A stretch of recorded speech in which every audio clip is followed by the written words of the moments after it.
امريكا واسرائيل اللي هما قوى عظمى مشى هما داك اللي تيحكموا النيف، العالم ولا حنا الحالي. الجزائر الوحيده اللي ما تطبعش مع اليهود وكاع داكشي كامل مشى. ما عرفتش غيقول الشعب اللي كان تيقول وحنا الجزائريين حنا ما نطبعوش حنا، حنا ماشي كيما المروك. قال لك المروك جابت لنا العدو الصهيوني وحطاتو لينا في الحدود.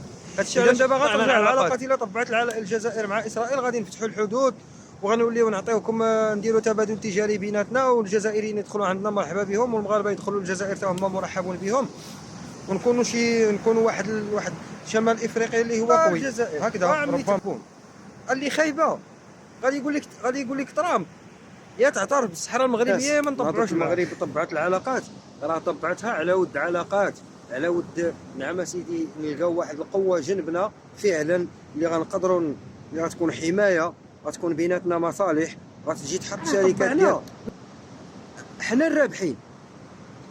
هكا حنا الرابحين، ماشي طبعنا لا ديروا ما بغيتوا في فلسطين ولا لا.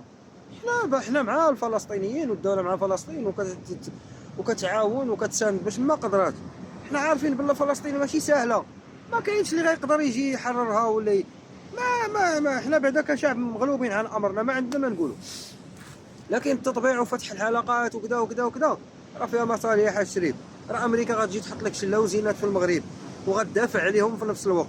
ملي تبغي شي دوله مثلا ينوض الصراع بينك وبينها غتنوض امريكا تقول لها الشريفه راه عندي استثمارات ديالي تما، راه عندي شله فلوس تما، واش غير اجي انت وحاربي المروك؟ هنا فين تيفكروا المسؤولين ديالنا وجلاله الملك نصر الله يجيو لهم هذا الفيديو ثاني باش يفهموه ويعرفوا باللي المغرب داكشي اللي الله وصلت ليه الجزائر فكرت ليه المغرب سنين هذه ربحنا فيها بزاف ديال الحوايج. السلام عليكم.